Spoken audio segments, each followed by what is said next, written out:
प्यारे साथियों नमस्कार। आशा करता हूं कि आप सभी लोग बहुत अच्छे होंगे, बहुत शानदार होंगे, एकदम फर्स्ट क्लास होंगे, जबरदस्त होंगे। बहुत अच्छे से आप लोगों की तैयारी चल रही होगी, बहुत अच्छे से आप लोग पढ़ रहे होंगे। बहुत पॉजिटिव कमेंट हैं आपके। मैं तो टेलीग्राम पर डेली आप लोगों के डाउट देखता हूं, कुछ इंस्टाग्राम पे भी मिलते हैं, कुछ बाकी के अन्य प्लेटफॉर्म पे भी मिलते हैं। तो मतलब आप पॉलिटी को जी रहे हो, इसमें कोई दो राय नहीं है। और एकदम जबरदस्त हो चुकी है आप लोगों की पॉलिटी, इतना तो मेरी समझ में आ रहा है आप लोगों के कमेंट देखकर। हमने राष्ट्रपति की शक्तियां डिस्कस की थी और कल हमने राष्ट्रपति की कार्यपालिका से संबंधित शक्तियां या कार्यकारी शक्तियां, जिसको आप कह सकते हैं कि एग्जीक्यूटिव पावर्स, वो हमने प्रारंभ कर दी थी। एग्जीक्यूटिव पावर्स, और उसमें हम देख चुके थे कि एक तो कार्यपालिका का प्रमुख राष्ट्रपति को बोला गया है। आर्टिकल 53 में कहा गया है कि कार्यपालिका की सारी शक्तियां राष्ट्रपति में निहित होंगी, जिनका प्रयोग या तो वह स्वयं करेगा या अपने अधीनस्थों के द्वारा करेगा। और फिर आर्टिकल 74 आता है जो बोलता है इस, ठीक है ना, बिल्कुल क्लियर कर देता है इसको कि राष्ट्रपति अपनी सभी कार्यपालिका से संबंधित शक्तियों का प्रयोग मंत्रिपरिषद की सलाह पर करेगा। ठीक है। अब आमतौर पर सलाह, जो सलाह शब्द आया है, तो वो जो है ना, आप कह सकते हैं कि एक तरह का असमंजस की स्थिति क्रिएट कर रहा था कि भाई क्या राष्ट्रपति मंत्रिपरिषद की सलाह को मानने के लिए बाध्य है, बाउंडेड है अथवा नहीं। क्योंकि 74 में तो ये बोला गया है ना कि मंत्रिपरिषद की सलाह पर करेगा। अब लेकिन मंत्रिपरिषद की जो सलाह है, मंत्रिपरिषद की यह सलाह बाध्यकारी है अथवा नहीं है बच्चे। ठीक है, किस प्रकार की है ये सलाह? तो फिर ठीक है, इसको 42वें संविधान संशोधन से बिल्कुल क्लियर कर दिया गया कि भाई राष्ट्रपति मंत्रिपरिषद की किसी भी सलाह को, किसी भी प्रस्ताव को मानने के लिए बाउंडेड होगा, बाध्य होगा।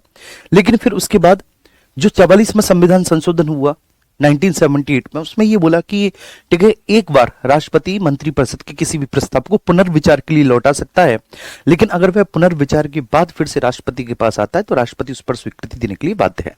ठीक है। अब वही राष्ट्रपति की कार्यपालिका शक्तियों में हम बात करेंगे कि राष्ट्रपति को कुछ नियुक्ति संबंधी शक्तियां भी प्राप्त है। आज हम ज्यादा कमेंट लेंगे नहीं, क्योंकि स्वाभाविक सी बात है, आज हमें अपने टारगेट कंप्लीट करना है। कल की क्लास आपको भी पता है कि बहुत, ठीक है, स्लीपिंग साइकिल एकदम पूरा बिगड़ा हुआ था, 2 रातों से सोया नहीं था।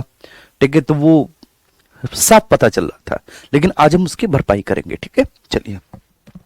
हाँ, लेकिन अगर आपको ऐसा लगे कि सर ज्यादा हो रहा है, तो फिर वहां पर हम ठीक है छोड़ देंगे कि हाँ सर आप कह रहे हैं कि सर ज्यादा हो गया, आज के लिए इतना इनफ है, तो बस तभी मैं वहां पे छोड़ दूंगा, जैसे ही आप लोगों के कमेंट देखूंगा तभी। ठीक है, चलिए। तो अब हम बात करेंगे राष्ट्रपति की। ठीक है, सबसे पहले हम लोग क्या डिस्कस कर रहे थे? राष्ट्रपति की कार्यपालिका संबंधी शक्तियां डिस्कस कर रहे थे।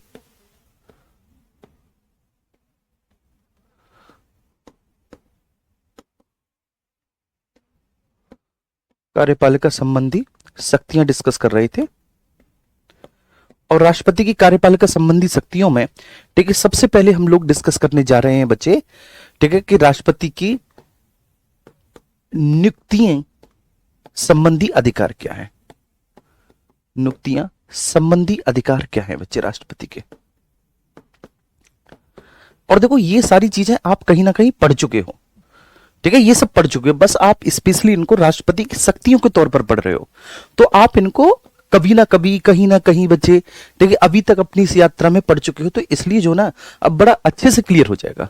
तो सबसे पहले अगर हम नियुक्ति संबंधी अधिकारों के बारे में चर्चा करें, तो राष्ट्रपति, ठीक है, नंबर फर्स्ट बच्चे प्रधानमंत्री की नियुक्ति करते हैं। ठीक है, ये बात बिल्कुल क्लियर है। राष्ट्रपति जी प्रधानमंत्री की नियुक्ति करते हैं, प्रधानमंत्री उनके द्वारा नियुक्त किए जाते हैं। ठीक है, राष्ट्रपति मंत्रियों की नियुक्ति करते हैं, जितने भी मंत्री होते हैं बच्चे। राष्ट्रपति जी आपके अटॉर्नी जनरल ऑफ इंडिया, महान्यायवादी की नियुक्ति करते हैं, महान्यायवादी की नियुक्ति करते हैं। ठीक है जी, ये तो हो गए बच्चे सीधे सीधे कार्यपालिका के अधिकारी, प्रधानमंत्री, मंत्री, महान्यायवादी। इसके अलावा बच्चे राष्ट्रपति राज्यों में राज्यपालों की नियुक्ति करते हैं, है ना भैया जी? राज्यों में राज्यपालों की नियुक्ति भी कौन करते हैं? राज्यों में राज्यपालों की नियुक्ति भी माननीय राष्ट्रपति जी करते हैं। विदेशों में राजदूतों की नियुक्ति भी राष्ट्रपति जी करते हैं। विदेशों में राजदूतों की नियुक्ति भी राष्ट्रपति जी करते हैं। ठीक है, ये बात भी हमारी क्लियर होगी कि भाई विदेशों में राजदूतों की नियुक्ति कौन कर रहे हैं? जी राष्ट्रपति जी कर रहे हैं विदेशों में राजदूतों की नियुक्ति। इसके अलावा ठीक है, CAG controller and auditor general of India, ठीक है, इसकी नियुक्ति भी करते हैं। सुप्रीम कोर्ट और हाई कोर्ट के जजेस की नियुक्ति भी राष्ट्रपति जी करते हैं। सुप्रीम कोर्ट और हाई कोर्ट के जजेस की नियुक्ति भी करते हैं। हाई कोर्ट के जजेस की नियुक्ति भी राष्ट्रपति करते हैं।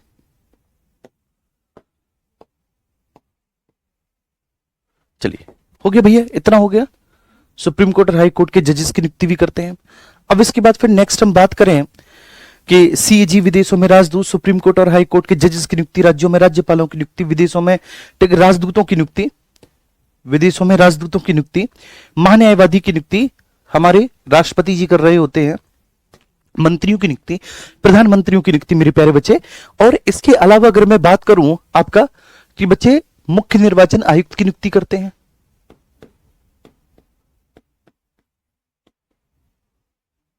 मुख्य निर्वाचन आयुक्त एवं अन्य आयुक्तों की नियुक्ति एवं अन्य चुनाव आयुक्तों की नियुक्ति करते हैं।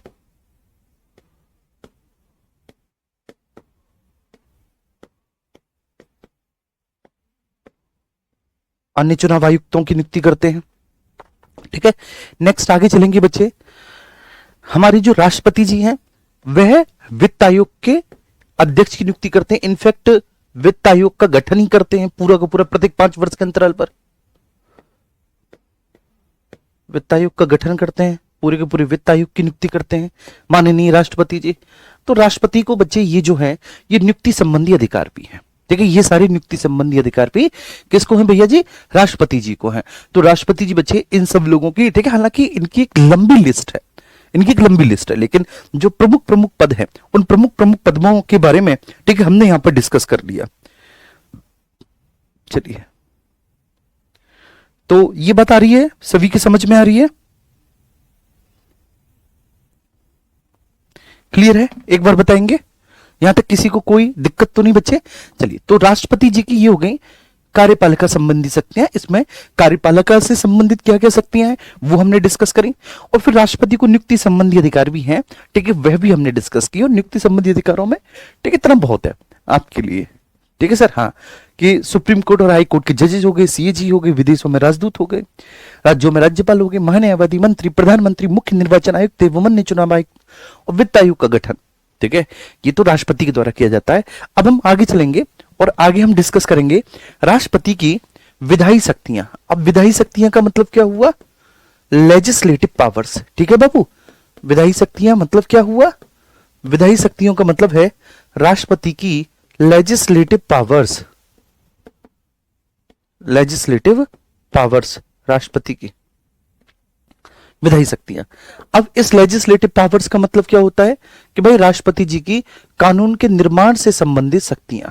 लेजिस्लेटिव पावर्स, विधायी शक्तियां मतलब राष्ट्रपति जी की कानून निर्माण से संबंधित शक्तियां। कानून निर्माण से संबंधित शक्तियां।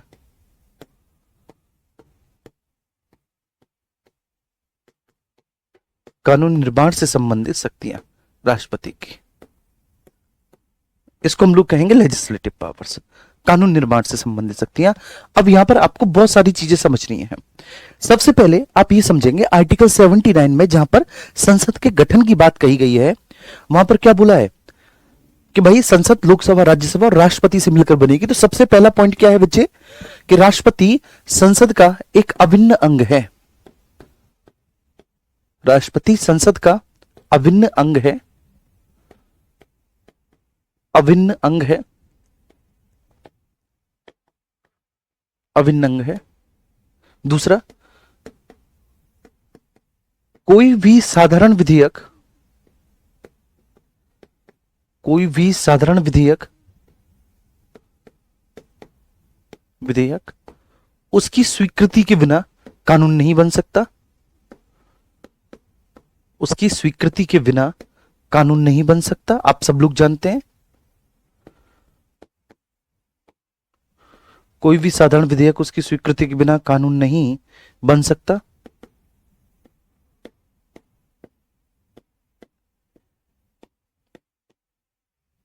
ठीक है, ध्यान रखना। तो संसद का है अभिन्न अंग।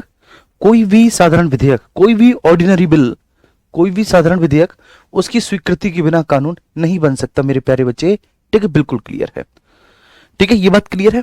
इसके अलावा ठीक है, अब ठीक है, कानूनों के निर्माण से संबंधित और कौन कौन से अधिकार राष्ट्रपति के पास हैं? दो अधिकार, संसद का अभिन्न अंग है, स्वाभाविक सी बात है, अभिन्न अंग है, तो इसलिए ठीक है, कोई भी साधारण विधेयक उसकी स्वीकृति के बिना कानूनों को ठीक है ना बच्चे नहीं बन सकता, वह कानून नहीं बन सकता। ये तो हो गए। तीसरा, अगर हम बात करें सर और क्या क्या है कानून निर्माण से संबंधित, तो मेरे प्यारे बच्चे, जब संसद का कोई भी सदन सत्र में ना हो, है ना, चलो पहले मैं इसको समझा देता हूं। जब संसद का कोई भी सदन सत्र में ना हो, जैसे मान के चलिए कि लोकसभा सत्र में नहीं है या फिर राज्यसभा सत्र में नहीं है, और कोई ऐसा विषय जिस पर कानून बनाना बड़ा जरूरी है ना, देश की तत्कालीन परिस्थितियों को ध्यान में रखते हुए उस विषय पर कानून ठीक है बनना ही चाहिए, कोई ऐसा विषय ठीक है उभर कर सामने आया है, तो ऐसी परिस्थिति में क्या होगा बच्चे, राष्ट्रपति अध्यादेश के माध्यम से कानून बना देंगे। लेकिन होगा क्या बच्चे कि जैसे ही संसद के दोनों सदन सत्र में आएंगे, तो संसद के दोनों सदनों के द्वारा सत्र में आने के बाद 6 सप्ताह के भीतर, कितने, 6 सप्ताह के भीतर बेटा इसको स्वीकृति देनी होगी, तो ये अध्यादेश कानून बना रहेगा, अन्यथा ये अध्यादेश गिर जाएगा, ये फिर कानून नहीं बना रह सकता, ये गिर जाएगा। ये बता रही समझ में, ये फिर गिर जाएगा, फिर ये कानून बना नहीं रह सकता 6 सप्ताह के भीतर। लेकिन एक अध्यादेश की एज अध्यादेश अधिकतम अवधि कितनी हो सकती है, तो 6 महीना 6 सप्ताह हो सकती है एक अध्यादेश की एज अध्यादेश अधिकतम अवधि। कैसे, ये मैं आपको बताता हूं। जैसे मान के चलिए कि लोकसभा का विघटन हो गया, तो लोकसभा तो सत्र में नहीं है क्योंकि लोकसभा भंग होगी, लोकसभा का विघटन हो गया, लोकसभा सत्र में नहीं है, और ऐसी स्थिति में राष्ट्र महत्व का कोई ऐसा प्रश्न उठकर खड़ा हो गया है कि जिस पर कानून बनाना बहुत ही ज्यादा आवश्यक हो गया है, एक ऐसा मुद्दा जिस पे तुरंत कानून का निर्माण होना चाहिए, एक ऐसा प्रावधान जिस पे कानून बनना चाहिए। अब लोकसभा तो सत्र में है नहीं, क्योंकि बेटा जब कोई भी विधेयक ठीक है पास होता है तो वो लोकसभा, राज्यसभा ठीक है ना और राष्ट्रपति की स्वीकृति से ही प्राप्त होता है। चलो अब हमने माना कि भाई लोकसभा तो भंग पड़ी है, लोकसभा ऐसी स्थिति में भंग पड़ी है, लोकसभा का विघटन हो गया, तो अब क्या करें? घबराने की कोई बात नहीं है भैया, राष्ट्रपति अध्यादेश के माध्यम से कानून बना देगा। लेकिन मैंने आपको बताया कि 6 महीने के भीतर लोकसभा के विघटित होने के बाद चुनाव करा लिए जाएंगे। अगर लोकसभा भंग हो जाती है, विघटित हो जाती है, तो भैया 6 महीने के अंदर उसके चुनाव करा लिए जाएंगे। ये प्रावधान है कि नहीं, आप बताइए। चलिए ठीक है, हम तो ये मान के चल रहे हैं कि लोकसभा ठीक है ना पिछले दिन विघटित हुई और अगले ही दिन कोई ऐसा राष्ट्र महत्व का विषय आ गया जिस पर राष्ट्रपति ने अध्यादेश के माध्यम से कानून बना दिया। 6 महीने के भीतर लोकसभा के चुनाव होंगे ही होंगे, लोकसभा का गठन होगा ही होगा, संविधान में लिखा है, क्योंकि 6 महीने से ज्यादा लोकसभा भंग नहीं रह सकती। तो 6 महीने तो ये हो गया, ठीक है, 6 महीने तो ये हो गया मेरे प्यारे बच्चे, जब राष्ट्रपति का अध्यादेश कानून ठीक है ना बना रह सकता है, 6 महीने ही हो गया। और जैसे ही लोकसभा का गठन हुआ और संसद के दोनों सदन सत्र में आ गए, तो फिर इसके बाद कितनी अवधि होनी चाहिए? 6 सप्ताह की अवधि होनी चाहिए, सीधे सीधे 1 महीना 2 सप्ताह की अवधि होनी चाहिए। 6 सप्ताह की अवधि के अंदर दोनों सदनों की स्वीकृति मिल जानी चाहिए, नहीं तो वह अध्यादेश एज अ कानून गिर जाएगा।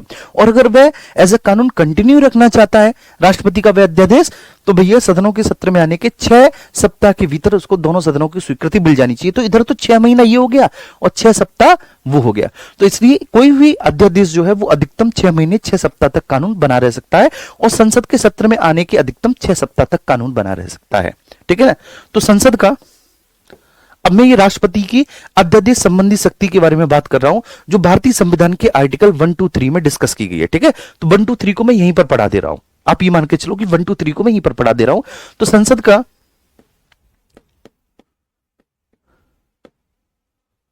कोई भी सदन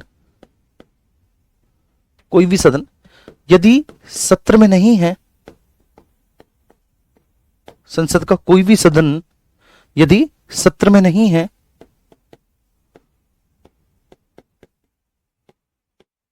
है, तो ठीक बच्चे, राष्ट्रपति अध्यादेश के माध्यम से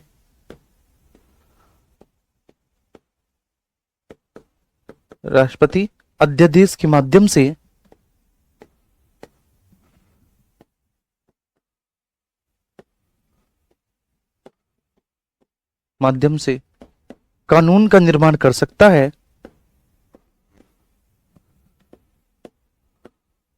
निर्माण कर सकता है। ठीक है बाबू, ये बात समझ में आई। राष्ट्रपति अध्यादेश के माध्यम से कानून का निर्माण कर सकता है। लेकिन अब यहां पर आपको 2 पॉइंट समझने हैं कि अधिकतम अवधि, मैक्सिमम जो टेन्योर होगा, अधिकतम अवधि किसी भी अध्यादेश की एज अ कानून बच्चे तो 6 महीना 6 सप्ताह, 6 महीना 6 सप्ताह किसी भी अध्यादेश की अधिकतम अवधि एज ए कानून बच्चे 6 महीना 6 सप्ताह, ध्यान रखना। और सदनों के सत्र में आने के बाद, ठीक है बच्चे, सदनों के मतलब दोनों सदनों की बात कर रहा हूं, सदनों के सत्र में आने के बाद, सदनों के सत्र में आने के बाद ठीक है 6 सप्ताह। तो 6 सप्ताह के भीतर अगर सदन सत्र में आ जाते हैं तो बेटे 6 सप्ताह के भीतर उन्हें दोनों सदनों की स्वीकृति मिल जानी चाहिए, अन्यथा वह प्रस्ताव, ठीक है, मतलब वह जो बच्चे आपका कानून है वह फिर कानून कंटिन्यू नहीं होगा। मगर अंततः कोई भी कानून बनता है तभी है जब लोकसभा, राज्यसभा, राष्ट्रपति तीनों की उस पर, ठीक है, अनुमति या तीनों की उस पर स्वीकृति मिलती है। ये बात समझ पे आई सभी को? ये बात क्लियर हुई?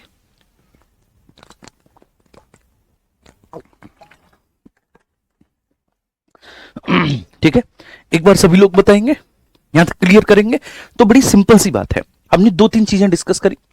ठीक है, राष्ट्रपति की विधायी शक्तियों के बारे में हम डिस्कस कर रहे हैं। तो बच्चे, राष्ट्रपति संसद का अभिन्न अंग है। विधायी शक्ति मतलब कानून निर्माण से संबंधित शक्तियां। राष्ट्रपति संसद का अभिन्न अंग है। कोई भी साधारण विधेयक उसकी स्वीकृति के बिना कानून नहीं बन सकता। उसकी जरूर लिख दें, विधेयक राष्ट्रपति की स्वीकृति के बिना भाई कानून नहीं बन सकता। एकदम क्लियर है। संसद का कोई भी सदन यदि सत्र में नहीं है तो राष्ट्रपति अध्यादेश के माध्यम से कानून का निर्माण कर सकता है।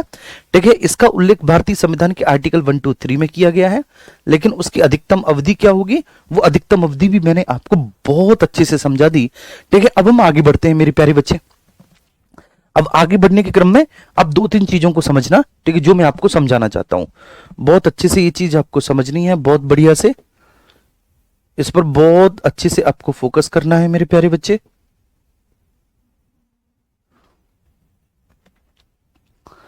चलिए ठीक है, बढ़ते हैं आगे भाई।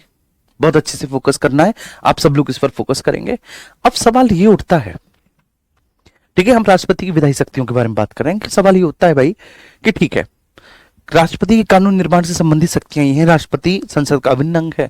कोई भी साधारण विधेयक राष्ट्रपति की स्वीकृति के बिना कानून नहीं बन सकता। और राष्ट्रपति के क्या क्या अधिकार हैं कानून के निर्माण से लेकर। तो सबसे पहले बच्चे, ठीक है, देखो, राष्ट्रपति के पास बच्चे यहां पर आपको ध्यान रखना है कि जो वार्षिक वित्तीय विवरण होता है, बजट, वार्षिक वित्तीय विवरण, ठीक है, देखिए संविधान में कहीं पर भी बजट शब्द का प्रयोग नहीं किया गया। संविधान में अगर प्रयोग किया गया है तो वार्षिक वित्तीय विवरण शब्द का। तो वार्षिक वित्तीय विवरण जो है बच्चे, वह राष्ट्रपति बच्चे उनके माध्यम से, राष्ट्रपति के माध्यम से वित्त मंत्री प्रस्तुत करते हैं। वार्षिक वित्तीय विवरण राष्ट्रपति के माध्यम से वित्त मंत्री प्रस्तुत करते हैं। राष्ट्रपति के माध्यम से वित्त मंत्री प्रस्तुत करते हैं वार्षिक वित्तीय विवरण। दूसरा, ठीक है बच्चे, पॉइंट यहां पर कि कोई भी धन विधेयक, अगर कोई भी धन विधेयक है,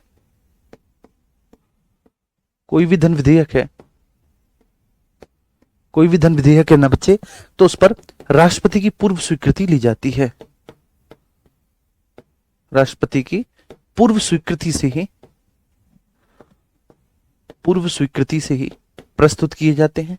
आप सभी को पता है ये, कोई भी धन विधेयक राष्ट्रपति की पूर्व स्वीकृति से ही प्रस्तुत किए जाते हैं, प्रस्तुत किए जाते हैं। आगे ये बात समझ में भाई। तो अगर कोई भी धन विधेयक है, कोई भी धन विधेयक बच्चे राष्ट्रपति की पूर्व स्वीकृति से ही प्रस्तुत किए जा रहे हैं। देखिए प्रस्तुत किए जाते हैं। उम्मीद करता हूं कि ये बात भी आप सभी को बहुत अच्छे से समझ में आ गई होगी। आई डोंट थिंक सो कि यहां तक किसी को कोई भी इश्यू होगा बच्चे। धन विधेयक राष्ट्रपति की पूर्व स्वीकृति से ही प्रस्तुत किए जाते हैं। तीसरा पॉइंट आपको इसमें यह समझना है बच्चे कि धन विधेयक राष्ट्रपति की पूर्व स्वीकृति से प्रस्तुत किए जा रहे हैं। ठीक है, जो बजट होता है वार्षिक वित्तीय विवरण जिसका जिक्र भारतीय संविधान के आर्टिकल 112 में किया गया है, ठीक है, वह भी भैया राष्ट्रपति के माध्यम से ही, ठीक, वित्त मंत्री प्रस्तुत करते हैं। ये ध्यान रखना, मतलब राष्ट्रपति के माध्यम से का मतलब है कि भाई राष्ट्रपति, ठीक है, ठीक है, ये राष्ट्रपति की, ठीक है, शक्ति है, ये राष्ट्रपति की शक्ति है, ठीक, किसी भी धन विधेयक को लेकर। और तीसरा, अगर किसी भी साधारण विधेयक पर, ठीक, गतिरोध पैदा हो जाता है, डेडलॉक, तो राष्ट्रपति संयुक्त अधिवेशन बुलाते हैं और संयुक्त अधिवेशन की अध्यक्षता कौन करता है? लोकसभा का अध्यक्ष। ठीक है, ये बात भी हमको क्लियर है, ये बात भी हम जानते हैं बहुत अच्छे से कि भाई किसी भी साधारण विधेयक पर गतिरोध की स्थिति में, किसी भी साधारण विधेयक पर, किसी भी साधारण विधेयक पर गतिरोध की स्थिति में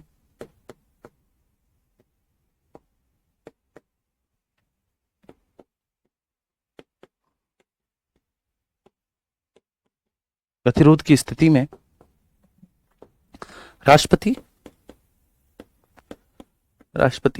ठीक है, संयुक्त बैठक कॉल करते हैं, संयुक्त बैठक समन करते हैं, कॉल करते हैं, जिसकी अध्यक्षता लोकसभा अध्यक्ष करता है ना बच्चे? जिसकी अध्यक्षता लोकसभा अध्यक्ष करता है, लोकसभा अध्यक्ष करता है।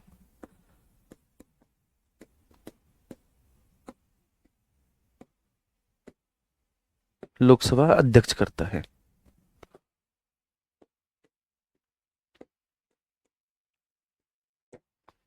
लोकसभा अध्यक्ष करता है।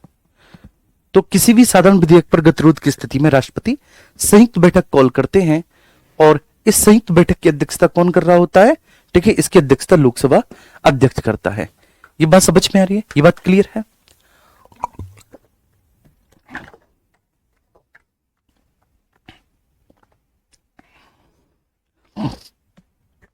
चलिए, तो भाई मतलब यहां तक किसी को किसी भी तरह का कोई भी डाउट है नहीं। ठीक है, ये बातें हमको बहुत अच्छे से समझ में आ गई। अब लेकिन देखिए, राष्ट्रपति के पास बेटा विधेयक के संबंध में कुछ शक्तियां भी हैं। जैसे राष्ट्रपति के पास, ठीक है, पॉकेट वीटो है, जीवी वीटो जिसको कहेंगे, पॉकेट वीटो या जीवी वीटो की शक्ति प्राप्त है राष्ट्रपति जी को। जीवी वीटो की शक्ति प्राप्त है। ठीक है, राष्ट्रपति साहब अब्सोल्यूट वीटो, इसको बोलेंगे आत्यंतिक वीटो की शक्ति भी रखते हैं भैया। आत्यंतिक वीटो जिसको हम अब्सोल्यूट वीटो कहेंगे। अब्सोल्यूट वीटो की शक्ति भी राष्ट्रपति जी को प्राप्त है।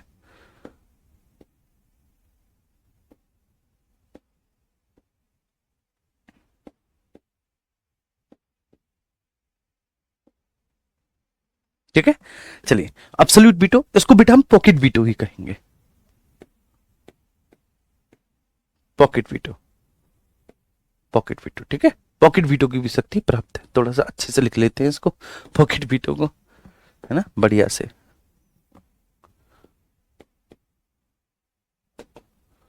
पॉकेट वीटो,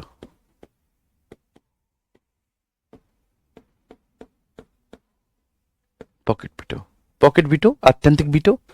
इसके अलावा राष्ट्रपति जी को निलंबनकारी वीटो,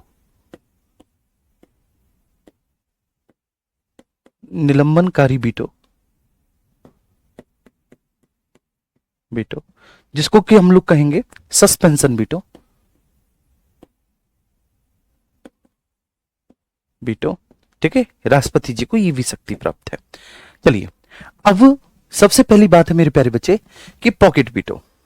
पॉकेट वीटो का मतलब है कि राष्ट्रपति किसी भी विधेयक पर बच्चे अपनी स्वीकृति रोक देता है ना, हम पढ़ चुके हैं।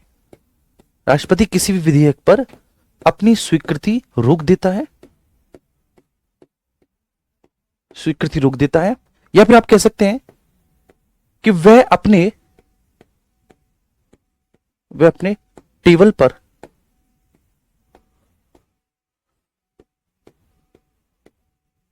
पर उस विधेयक को रखा छोड़ देता है।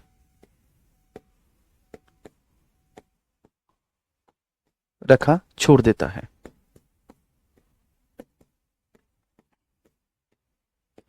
वे अपने टेबल पर उस विधेयक को रखा छोड़ देता है। बस वे पॉकेट वीटो कहते हैं। ठीक है, पॉकेट वीटो कहते हैं। ज्ञानी जेल सिंह, अभी तक एक ही बार पॉकेट वीटो का प्रयोग किया गया है। ज्ञानी जेल सिंह जी ने 1986 में डाकघर संशोधन विधेयक पर पॉकेट वीटो लिया था। विधेयक पर पॉकेट वीटो लिया था। ठीक है, आत्यंतिक वीटो का मतलब क्या है कि भाई किसी भी विधेयक को अस्वीकृत कर देना, अस्वीकृति दे देना, अस्वीकृति। और ऐसा राष्ट्रपति साधारण विधेयक के संदर्भ में कर सकते हैं। वह किसी भी साधारण विधेयक पर अपनी अस्वीकृति रोक सकते हैं। मेरे प्यारे बच्चे, साधारण विधेयक के संबंध में कर सकते हैं, पर तो वे धन विधेयक के संबंध में भी सकते हैं, लेकिन धन विधेयक राष्ट्रपति की पूर्व स्वीकृति से ही ला जाते हैं। ठीक है ना, धन विधेयक के संबंध में भी कर सकते हैं इसका प्रयोग। बच्चे, धन विधेयक के संबंध में भी इसका प्रयोग कर सकते हैं, लेकिन सामान्यतः पूर्व स्वीकृति से लाए जाते हैं धन विधेयक जो है राष्ट्रपति की। सामान्यतः धन विधेयक राष्ट्रपति की पूर्व स्वीकृति से लाए जाते हैं। पूर्व स्वीकृति से लाए जाते हैं। ये बताइए समझ में। और तीसरा होता है भैया जी कौन सा? निलंबनकारी वीटो। अब ये जो निलंबनकारी वीटो है, इसका मतलब क्या है बच्चे? ठीक है, पुनर्विचार के लिए विधेयक को लौटाना। पुनर्विचार के लिए विधेयक को लौटाना। विधेयक को लौटाना। पुनर्विचार के लिए विधेयक को लौटाना। लौटाना। तो बच्चे ऐसा वह ध्यान रखना, धन विधेयक पर नहीं कर सकते, क्योंकि धन विधेयक पर नहीं कर सकते। निलंबनकारी वीटो धन विधेयक पर नहीं लाया जा सकता।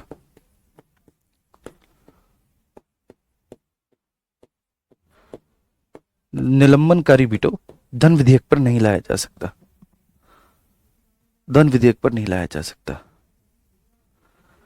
ठीक है, क्लियर है? ये बात समझ में आ रही है? ये बात सब लोग समझ रहे हैं जी? एक बार थम्स अप करके बताएंगे।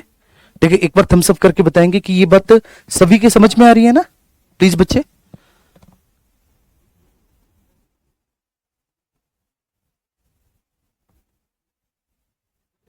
जी, तो वही सारी चीजें हैं। बस आप ये कह सकते हैं कि आप इसको एक बार रिपीट मोड में पढ़ रहे हैं। चीजें वही हैं, बस रिपीट मोड में हम लोग इनको पढ़ रहे हैं बच्चे। ठीक है, तो ये होगी राष्ट्रपति जी की विधायी शक्ति। भाई कानूनों के निर्माण से संबंधित शक्तियां राष्ट्रपति की ये हैं। ठीक है, कौन कौन सी है मेरे प्यारे बच्चे? राष्ट्रपति की कानून से निर्माण से संबंधित शक्तियां, तो देखो वह राष्ट्रपति संसद का अभिन्न अंग है। आर्टिकल 79 में ऐसा बोला गया है ना? आर्टिकल 79 में क्या बोला है कि संसद 3 अंगों से मिलकर बनेगी, लोकसभा, राज्यसभा और राष्ट्रपति, जिसमें से 2 अंग जो है लोकसभा राज्यसभा इस संसद के सदन होंगे, एक उच्च सदन एक निम्न सदन। कोई भी साधारण विधेयक राष्ट्रपति की स्वीकृति के बिना कानून नहीं बन सकता, हम सब लोग जानते हैं। ठीक है, और धन विधेयक पर राष्ट्रपति की पूर्व स्वीकृति ले ली जाती है, नहीं तो बन तो बेटा धन विधेयक भी नहीं सकता राष्ट्रपति की स्वीकृति के बिना कानून। बन तो धन विधेयक भी नहीं सकता राष्ट्रपति की स्वीकृति के बिना कानून। ठीक है, ध्यान रखना। संसद का कोई भी सदन, ठीक है, यदि सेशन में नहीं है, सत्र में नहीं है, तो राष्ट्रपति अध्यादेश के माध्यम से कानून का निर्माण कर सकते हैं। ठीक है, स्पेशली वो तब किया जाता है बच्चे जब राष्ट्र महत्व का कोई भी ऐसा प्रश्न हो जिस पर कानून बनाना बहुत ज्यादा आवश्यक हो गया हो कि नहीं भाई इस पर कानून बनना ही बनना चाहिए, चाहे कुछ भी हो जाए, तब ऐसा हो सकता है। ठीक है, इसकी अधिकतम अवधि 6 महीना 6 सप्ताह होती है, और अगर सदन सत्र में आ जाते हैं तो उसके बाद अधिकतम 6 सप्ताह। ये मैंने आपको बहुत अच्छे से समझा दिया, सारे पॉइंट्स क्लियर हो गए होंगे आपको। इसके बाद कोई भी वार्षिक वित्तीय विवरण राष्ट्रपति के माध्यम से ही वित्त मंत्री के द्वारा प्रस्तुत किया जाता है ना बेटा, ये ध्यान रखना। प्रस्तुत किया जाता है। कोई भी धन विधेयक जो है वह राष्ट्रपति की पूर्व स्वीकृति से ही प्रस्तुत किया जाता है। साधारण विधेयक पर गतिरोध की स्थिति में राष्ट्रपति संयुक्त बैठक कॉल करते हैं। ठीक है, ये आर्टिकल आप सभी को पता है, संयुक्त बैठक कॉल करते हैं आर्टिकल 108, और इसकी अध्यक्षता लोकसभा के अध्यक्ष करते हैं। आप सब लोग बहुत अच्छे से जानते हैं इस बात को। और ठीक है, पॉकेट वीटो का राष्ट्रपति प्रयोग करते हैं मेरे प्यारे बच्चे, जब वह स्वीकृति ठीक रोक देते हैं किसी भी विधेयक पर। इसके अलावा आत्यंतिक वीटो का मतलब है अस्वीकृति, कि वो उस विधेयक को ठीक है अस्वीकृत करते हैं, वो उस विधेयक को पास करने के पक्ष में ही नहीं है, तो सीधे सीधे अस्वीकृति दे दी उन्होंने उस विधेयक पर, तो उसको हम लोग कहेंगे आत्यंतिक वीटो, जब वे किसी विधेयक पर स्वीकृति दे देते हैं। और तीसरा होता है भैया जी निलंबनकारी वीटो, सस्पेंशन वीटो, कि जब पुनर्विचार के लिए विधेयक को ठीक है लौटाया जाता है बच्चे, ये धन विधेयक पर नहीं लाया जा सकता, निलंबनकारी वीटो। ठीक है, ध्यान रखना, निलंबनकारी वीटो धन विधेयक पर नहीं लाया जाता, और संविधान संशोधन विधेयक पर भी नहीं लाया जाता, क्योंकि संविधान संशोधन विधेयक पर मैंने आपको बताया था कि अगर दोनों सदनों से संविधान संशोधन विधेयक पारित हो गया आ गया, तो फिर राष्ट्रपति उस पर अपनी स्वीकृति देने के लिए बाउंडेड होता है, राष्ट्रपति बाध्य होता है कि वह संविधान संशोधन विधेयक पर अपनी स्वीकृति देगा ही देगा। ये बात भी क्लियर हो गई, यहां तक कोई इशू तो नहीं। अब हम भैया जी आगे बढ़ते हैं। आगे बढ़ने के क्रम में अब हम बात करेंगे राष्ट्रपति की सैन्य शक्तियों के बारे में। भाई सैन्य शक्तियां राष्ट्रपति जी की समझो जरा बच्चे, जब हम राष्ट्रपति जी की सैन्य शक्तियों के बारे में बात करते हैं तो बच्चे ध्यान रखना, वह तीनों सेनाओं का सर्वोच्च कमांडर होता है, ऐसा बोला गया है कि राष्ट्रपति कौन है, राष्ट्रपति तीनों सेनाओं का सर्वोच्च कमांडर है। जी हां बच्चे, ठीक है, तीनों सेनाओं का सर्वोच्च कमांडर होता है।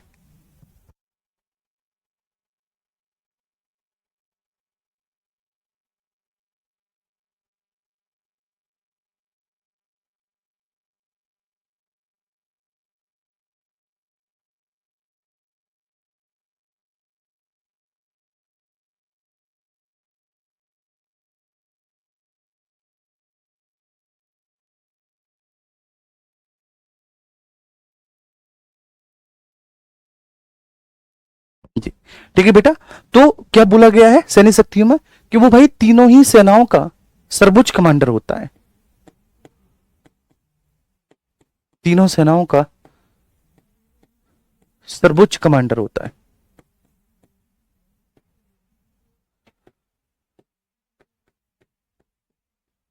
तीनों सेनाओं का सर्वोच्च कमांडर होता है। ठीक है, हो गया, क्लियर हो गया बच्चे, तीनों सेनाओं का सर्वोच्च कमांडर होता है वो, नंबर फर्स्ट। और युद्ध एवं शांति की घोषणा राष्ट्रपति करता है। वो बताया कि राष्ट्रपति बच्चे ऐसा मंत्रिपरिषद के परामर्श पर करेगा। तीनों सेनाओं का सर्वोच्च कमांडर है, युद्ध एवं शांति की घोषणा राष्ट्रपति के द्वारा की जाती है, युद्ध एवं शांति की घोषणा भी युद्ध एवं शांति की घोषणा भी ठीक है राष्ट्रपति करता है।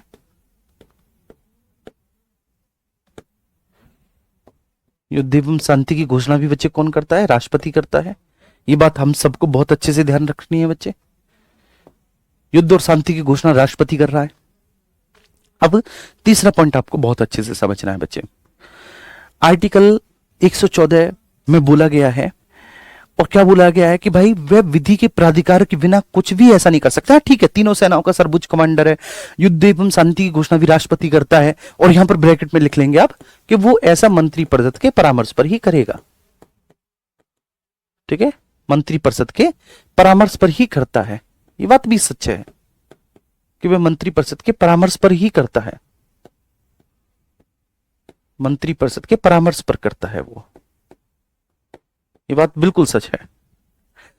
ठीक है, लेकिन एक और बात आपको बहुत अच्छे से याद रखनी है बच्चे, कि एक और बात बोली गई है कि वह विधि के प्राधिकार के बिना, मतलब ठीक है वह कानून सम्मत, ठीक है, तो सब कुछ कर सकता है, लेकिन वो विधि के प्राधिकार के बिना कुछ भी ऐसा नहीं कर सकता जिसमें धन खर्च होता हो, जिसमें धन खर्च होता हो। ठीक है कि तीनों सेनाओं का सर्वोच्च कमांडर है, युद्ध एवं शांति की घोषणा भी वही करता है, लेकिन वह फिर भी ठीक है कानून सम्मत बच्चे विधि के प्राधिकार के बिना कुछ भी ऐसा नहीं कर सकता जिसमें धन खर्च होता हो। विधि के प्राधिकार के बिना, विधि के प्राधिकार के बिना कुछ भी ऐसा नहीं कर सकता, कुछ भी ऐसा नहीं कर सकता, कुछ भी ऐसा नहीं कर सकता जिसमें धन खर्च होता हो, जिसमें धन खर्च होता हो, धन व्यय होता हो। ठीक है, चलिए तो बेटा ये सैन्य शक्तियां हैं, तीनों सेनाओं का सर्वोच्च कमांडर है, युद्ध एवं शांति की घोषणा भी राष्ट्रपति करता है। अगर मान के चलो अभी ऑपरेशन सिंदूर हुआ था, ठीक है, ये युद्ध नहीं था, ये एक ऑपरेशन था कि जो हमने आतंकवाद के विरुद्ध उसके ठिकानों को समाप्त करने के लिए किया। अगर ये जो ऑपरेशन सिंदूर है बच्चे, अगर ये युद्ध के रूप में परिणत हो जाता, ठीक है, तो युद्ध की घोषणा कौन करते? युद्ध की घोषणा राष्ट्रपति जी करते। राष्ट्रपति बताते कि भाई ठीक है अब युद्ध की घोषणा की जाती है ऐसी स्थिति में। और जब युद्ध की घोषणा की जाती है तो स्वाभाविक सी बात है, ठीक है, उसका कहीं ना कहीं असर मेरे प्यारे बच्चे, ठीक है, हमारे देश की आंतरिक परिस्थितियों पर भी लगता, और युद्ध इत्यादि की घोषणा होने पर राष्ट्रीय आपात लगता है। राष्ट्रीय आपात बताएंगे, राष्ट्रपति की आपातकालीन शक्तियों में उसको समझाएंगे। तो ये सैन्य शक्तियां हैं, सैन्य शक्तियां भी क्लियर हो गई। ठीक है, अब हम राष्ट्रपति जी की वित्तीय शक्तियों के बारे में बात करेंगे बच्चे। राष्ट्रपति की वित्तीय शक्तियां क्या है? फाइनेंशियल पावर्स, ठीक है, इसको देखेंगे। वित्तीय शक्तियां, सैन्य शक्तियां हमने बहुत अच्छे से देख ली बच्चे। 3 सैन्य शक्तियां निकली, 3 के अलावा और कोई चौथी सैन्य शक्ति है नहीं। ठीक है, यहीं से सीधे प्रश्न बन जाते हैं, ज्यादा दिमाग लगाने की आवश्यकता है नहीं। ठीक है, तीनों प्रकार के वीटो देखे, पॉकेट वीटो देखा बच्चे, ठीक है, स्वीकृति रोक देता है, ठीक है, वे अपने टेबल पर उस विधेयक को रखा छोड़ देता है। ऐसा 1986 में ठीक ज्ञानी जैल सिंह जी के द्वारा किया गया था, जब डाकघर संशोधन विधेयक लाया गया था। इसको बोलते हैं पोस्ट ऑफिस अमेंडमेंट एक्ट, और पोस्ट ऑफिस अमेंडमेंट एक्ट के संदर्भ में ऐसा किया गया था। ऑब्वियस सी बात है, एक साधारण विधेयक था, ठीक है ना, क्योंकि संविधान संशोधन विधेयक पर तो राष्ट्रपति अपनी स्वीकृति देने के लिए बाउंडेड होते हैं। संविधान संशोधन विधेयक अगर दोनों सदनों से पास होकर आ गया तो फिर बेटा राष्ट्रपति की कोई औकात नहीं कि राष्ट्रपति उसको रोक दे, क्योंकि बच्चे बिल्कुल क्लियर है कि संविधान संशोधन विधेयक,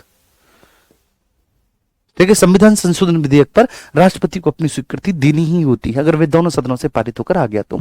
आत्यंतिक वीटो का मतलब है अस्वीकृत कर देता है। साधारण विधेयक को कर सकता है, लेकिन धन विधेयक सामान्यतः उसकी पूर्व स्वीकृति से लाई जाते हैं। तो ये बात भी आपको समझ में आ गई होगी। निलंबनकारी वीटो, जब पुनर्विचार के लिए विधेयक को लौटाया जाता है तो बच्चे धन विधेयक पर ये लागू नहीं होता।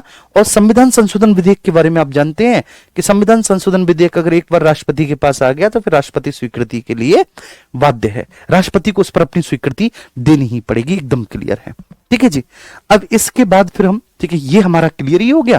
ठीक है, अब कुछ ऐसा बच रहा नहीं है। अब हम वित्तीय शक्तियों के बारे में चर्चा करेंगे कि भाई जी वित्तीय शक्तियां क्या क्या हैं, राष्ट्रपति की फाइनेंशियल पावर्स क्या क्या हैं। एक बार फाइनेंशियल पावर्स पर हम लोग निगाह कर लेते हैं। चलिए, तो जब हम राष्ट्रपति की वित्तीय शक्तियों के बारे में बात करते हैं मेरे प्यारे बच्चे, तो सबसे पहले आपको पता है बच्चे कि धन विधेयक पर उसकी पूर्व स्वीकृति ली जाती है। धन विधेयक पर राष्ट्रपति की पूर्व स्वीकृति ली जाती है, हम बहुत अच्छे से जानते हैं।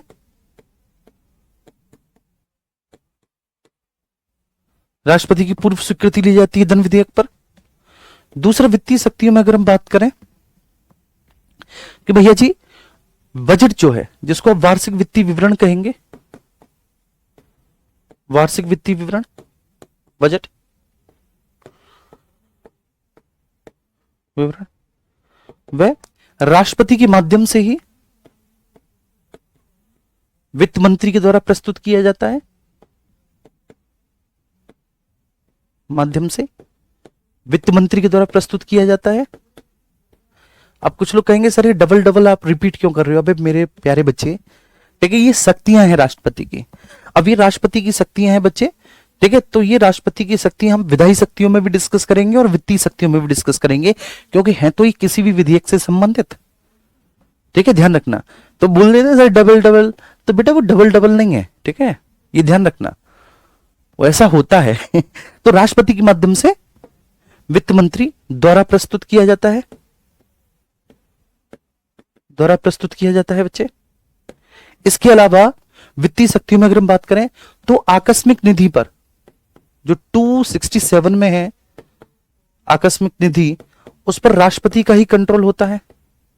267 में है आकस्मिक निधि, ठीक है, उस पर राष्ट्रपति का ही कंट्रोल होता है बेटा, राष्ट्रपति का नियंत्रण होता है आकस्मिक निधि पर। इसके अलावा प्रत्येक 5 वर्ष के अंतराल पर राष्ट्रपति वित्त आयोग का गठन करता है।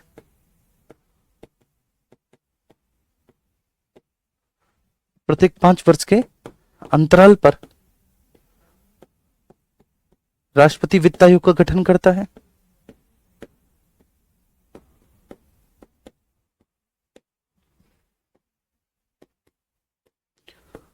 वित्त आयोग का गठन करता है।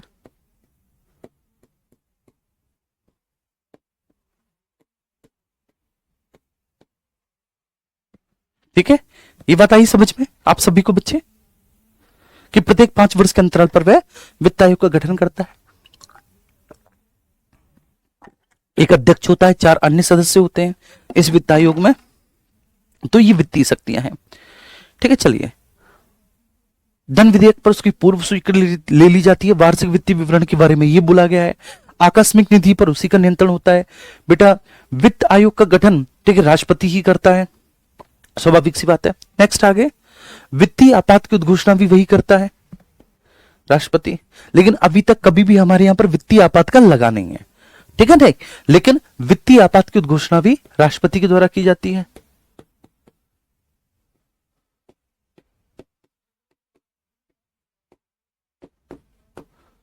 वित्तीय आपात की उद्घोषणा भी राष्ट्रपति करता है।